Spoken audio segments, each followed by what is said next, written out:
जय हिंद दोस्तों। आशा करता हूं कि आपकी तैयारी लगातार चल रही होगी। आपने पूरा लक्ष्य बना रखा होगा फिर 2022 में एक अच्छे मार्क्स लाने के लिए। जी हां, मैं एक बार यूसीआई डिजिटल प्लेटफॉर्म में फिर से स्वागत करता हूं अखिल सचान। जैसा कि आपको पता है कि हम लोग रेगुलर बेसिस में एक ग्राफ और ताल का, जो कि हमारा लक्ष्य है, ग्राफ और ताल का 20 में से 20 नंबर लाने की, और उसमें हम लोग हर क्लास में एक अलग अलग टाइप की रियाई लाते हैं। जैसे कि आपके सामने आज है पाई ग्राफ, और इस लक्ष्य को पूरा करने के लिए हम पूरी ईमानदारी के साथ आपके साथ बने हुए, और आपको भी इसके लिए हर क्वेश्चन को अटेंड करना है, पूरी ईमानदारी के साथ प्रैक्टिस करनी है। और आप अगर इतना कर रहे हैं तो आपके 20 में से 20 नंबर कहीं नहीं जाएंगे। तो आइए स्टार्ट करते हैं आज की क्लास को। आज की क्लास में हमारे पास, जैसा कि आपके सामने दिया गया है, पाई ग्राफ। तो पाई ग्राफ में, जैसे कि आपको पता है कि पाई ग्राफ में सबसे पहले क्या करते हैं, या किसी भी ग्राफ में सबसे पहले हम लोग क्वेश्चन को अच्छे से पढ़ लेते हैं, उसके दिए गए निर्देश होते हैं उनको अच्छे से पढ़ लेते हैं। तो यहाँ पे आपके सामने जो निर्देश दिए गए हैं उनको हम लोग पढ़ते हैं जल्दी से। निर्देश दिए गए हैं, निम्नलिखित पाई चार्ट को अध्ययन करें और नीचे दिए गए प्रश्नों के उत्तर दीजिएगा। 6 अलग अलग व्यवसाय की क्रम में कर्मचारियों की प्रतिशतवार संख्या दी गई। ये एक पाई चार्ट दिया गया है। इस पाई चार्ट में आपके सामने अलग अलग कर्मचारी के प्रतिशत बताया गया है, अलग अलग कर्मचारी का प्रतिशत दर्शाया गया है। और जैसे देखिए, इंजीनियरिंग शिक्षक, फिल्म निर्माण, चिकित्सा, ये सारे अलग अलग दिए गए हैं। तो यहाँ पे कुल संख्या की बात करेगा, यहाँ पे आपके सामने कुल संख्या, जो कुल संख्या होगी वो कितनी होगी, तो कुल संख्या यहाँ पे आपके सामने होगी, कुल संख्या 26800। ये क्या है, ये कुल संख्या दी गई है। और इन कुल संख्या में से जो आपको ये पाई दर्शाया गया है वो ये बताता है कि ये 17% जो है कुल संख्या में से कौन काम करता है, तो प्रबंधक के हैं। 17% कौन है, प्रबंधक के हैं। अगर देखिए 19% कौन है, तो 19% आपके साथ फिल्म निर्माता है। तो 26800 को पूरे में डिवाइड कर दिया गया है अलग अलग परसेंटेज के फॉर्म में। तो आई होप कि आपने रियाई समझ ली होगी कि डेटा क्या कह रहा है, इसका एनालिसिस कर लिया होगा। अगर डेटा का एनालिसिस कर लिया है तो क्वेश्चन की तरफ हम लोग चलते हैं। क्वेश्चन नंबर वो आपके सामने है और क्वेश्चन को पढ़िए। क्वेश्चन क्या कह रहा है, कह रहा है शिक्षण और चिकित्सा व्यवसाय में मिलकर कर्मचारी की कुल संख्या। किस किस में, शिक्षण और चिकित्सा। तो हम लोग देखते हैं शिक्षण और चिकित्सा कहाँ है। चिकित्सा तो हमारे सामने येलो दिया गया है, और शिक्षण हमारे सामने 15 ये दिया गया है। ये कौन से, शिक्षण और चिकित्सा की कुल संख्या। प्रबंधन व्यवसाय में कर्मचारी की कुल संख्या के बीच का अंतर क्या है।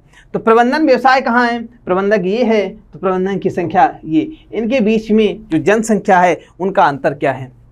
तो सबसे पहले हम लोग परसेंटेज की ही जनसंख्या निकाल लेते हैं। और इस पाई को करने से पहले सबसे पहले जो आपको बहुत इंपॉर्टेंट काम था वो ये करना चाहिए कि पूरी पाई जो दी गई है वो 100% के बराबर होता है। और 100% में जो जनसंख्या दी गई है आपकी वो 26800 दी गई है। यहाँ से आपको 1% की वैल्यू निकाल लेनी है। तो 1% की वैल्यू कितनी आ जाएगी आपके सामने, 268 आपकी वैल्यू आ जाएगी। तो ये वैल्यू हर क्वेश्चन में आपके काम आएगी। इस वैल्यू को बिल्कुल सबसे पहले हमें फाइंड आउट करना था। हमने क्वेश्चन की वैल्यू को फाइंड कर लिया। अब वो कह रहा है शिक्षण और चिकित्सा व्यवसाय। तो शिक्षण और चिकित्सा देख लेते हैं। इन दोनों को जब ऐड करेंगे कितना हो जाएगा, देखिए इन दोनों को परसेंटेज में अभी देख लेते हैं। तो 7 5 12, 7 5 12 हासिल 1 2 2 4, 42% इन दोनों की वैल्यू होगी। और इसके बाद प्रबंधन की वैल्यू को हमें सब्ट्रैक्ट कर देना है। तो प्रबंधन कितना है, 17%। तो इन दोनों को सब्ट्रैक्ट कर देंगे। अब देखेंगे परसेंटेज में कितनी वैल्यू आ जाएगी।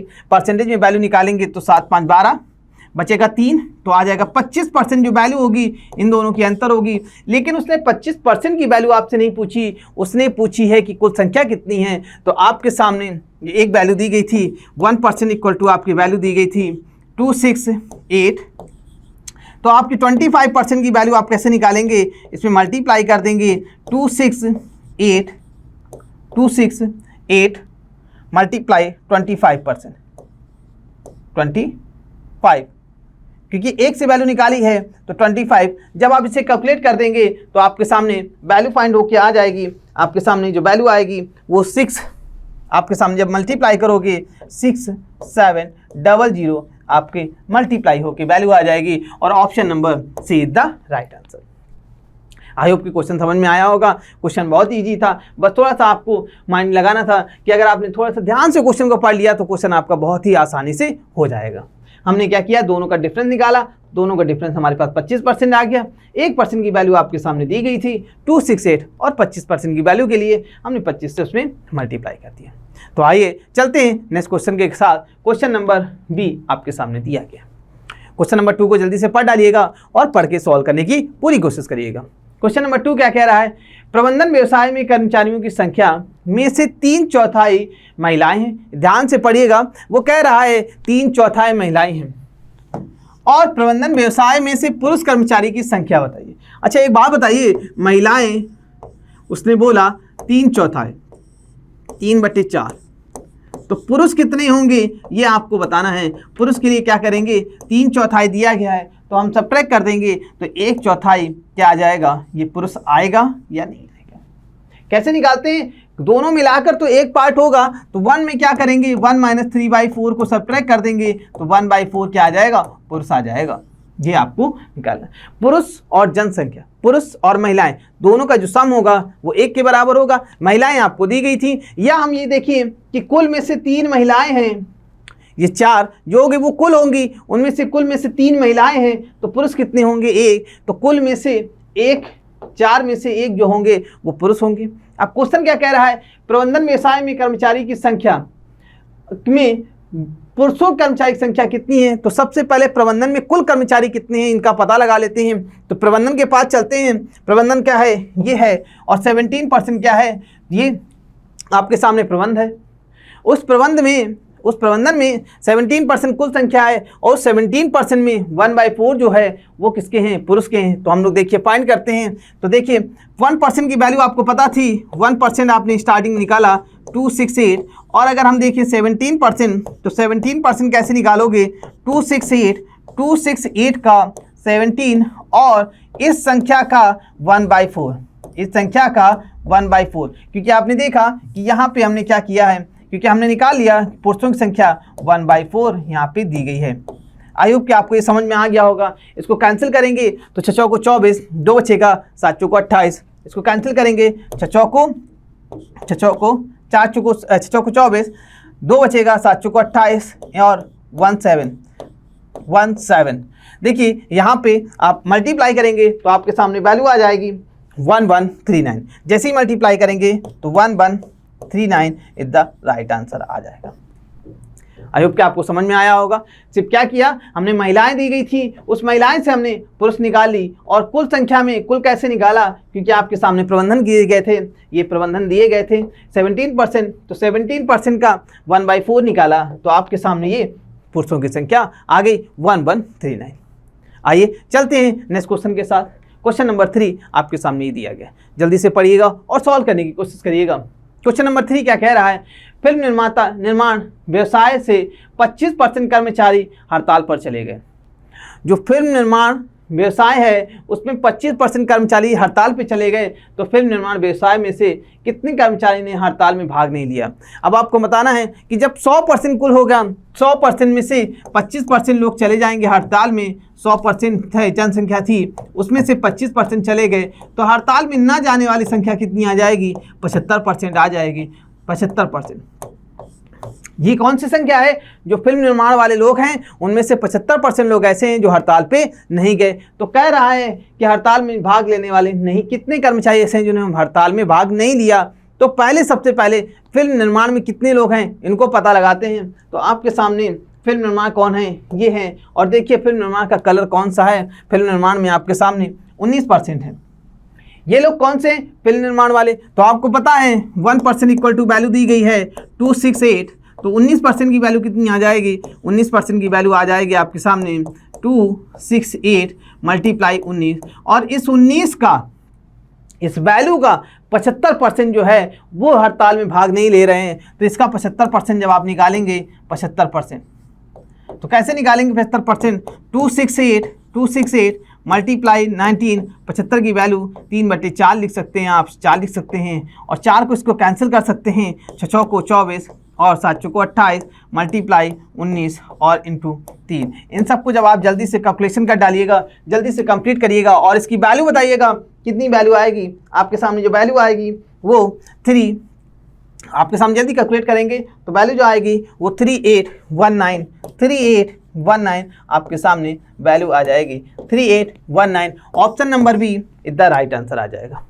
कैलकुलेशन गलत बिल्कुल नहीं करना है। अगर आपने धोखे से कैलकुलेशन गलत कर दिया तो ऑप्शन आपका गलत हो जाएगा और आंसर आपका गलत हो जाएगा। आप इस क्वेश्चन को यूनिट डिजिट से भी कर सकते थे। अगर देखें तो 7 का 21 आपके सामने जो दिए गए थे यूनिट डिजिट सिंपल 9, 8 सब अलग ले दिए गए थे, तो यहाँ पे आप यूनिट डिजिट से भी कर सकते थे। 7 का अगर इससे करते 63 3 आता और 3 को इसके साथ फिर से कर देते तो 9 आता। तो आप इस क्वेश्चन को यूनिट डिजिट की हेल्प से भी कर सकते थे।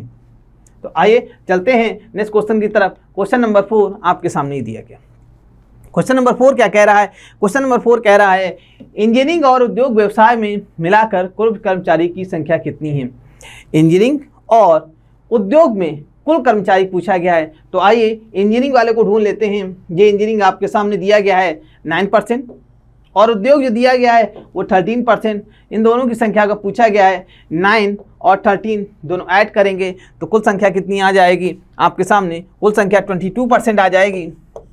कुल कितना आ गई? 22%। और 22% को हम किस में बदलेंगे? वैल्यू में। आपको पता है कि 1% इक्वल टू कितना है? 1% वैल्यू हमने यहाँ पे फाइंड की 268 और मल्टीप्लाई करेंगे 22 का।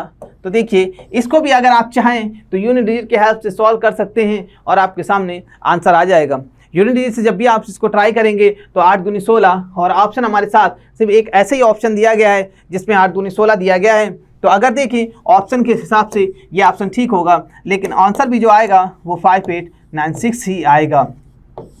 याद रखिएगा यूनिट डिजिट तभी अप्लाई करिएगा जब यूनिट डिजिट अलग अलग हों। अगर सेम होंगे तो यूनिट डिजिट मेथड को हम स्किप कर देंगे और मल्टीप्लाई कर देंगे। आई होप कि आप ये कर लोगे। नेक्स्ट क्वेश्चन में हम लोग चलते हैं क्वेश्चन नंबर 5। क्वेश्चन नंबर 5 क्या कह रहा है? क्वेश्चन नंबर 5 कह रहा है शिक्षण व्यवसाय में से 3/5 शिक्षक स्थायी नहीं है। तो शिक्षण व्यवसाय में जो लोग हैं उनमें से 3/5 जो हैं वो स्थायी नहीं हैं। तो शिक्षण व्यवसाय में से स्थायी की संख्या बताइए। अब देखिए फिर से आप समझिएगा कुल संख्या कितनी है? 3/5 जो हैं वो अस्थायी है, अस्थायी या स्थायी नहीं थे। तो स्थायी की पूछा गया है। स्थायी के लिए कैसे निकालेंगे? तो आपको ये पता है कि जो 5 है वो कितना है? कुल हैं। तो 5 में से 3 अस्थायी हैं तो 2 बचे वो स्थायी हो गए और कुल संख्या कितनी थी? 5 थे। तो 2/5 ऐसे हो गए जो स्थायी है। 2/5 ऐसे हो गए जो स्थायी हैं और कह रहा है शिक्षण व्यवसाय में स्थायी की संख्या बताइए। तो सबसे पहले शिक्षण व्यवसाय में जो लोग हैं उनकी हम परसेंटेज देख लेते हैं। तो शिक्षण में कितने लोग हैं हमारे सामने? शिक्षण में ऑरेंज कलर 15% लोग ऐसे हैं। 15% लोग ऐसे हैं जो शिक्षण में हैं। तो क्या करेंगे? 15% की वैल्यू 1% इक्वल टू आपको मालूम है 268।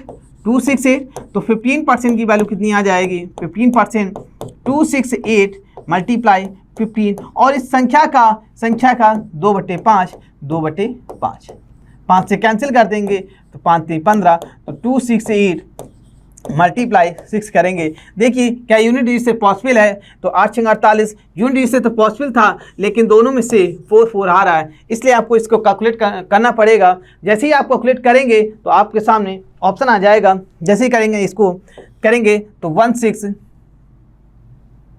8 6 48। हाँ यूनिट डिजिट से कर सकते हैं। इन दोनों को मल्टीप्लाई करेंगे 8 6 48 बिल्कुल सही है। यूनिट डिजिट आपके सामने यूनिट दिया गया है 1608। 1608 4 नहीं होगा तो 4 नहीं होगा 1608। तो आपके सामने आंसर आ जाएगा 1608। आई होप कि आपने कैलकुलेशन कर लिया होगा, सारे क्वेश्चन समझ में आए होंगे और पूरी ईमानदारी के साथ प्रैक्टिस कर रहे होंगे। हम फिर से मिलेंगे एक नई सीरीज के साथ, एक नई DI के साथ और इस जिद के साथ कि आपको ग्राफ और तालिका में से 20 में से 20 नंबर पूरे ईमानदारी से लाने हैं। तो फिर से मिलेंगे नेक्स्ट क्लास में। जय हिंद दोस्तों।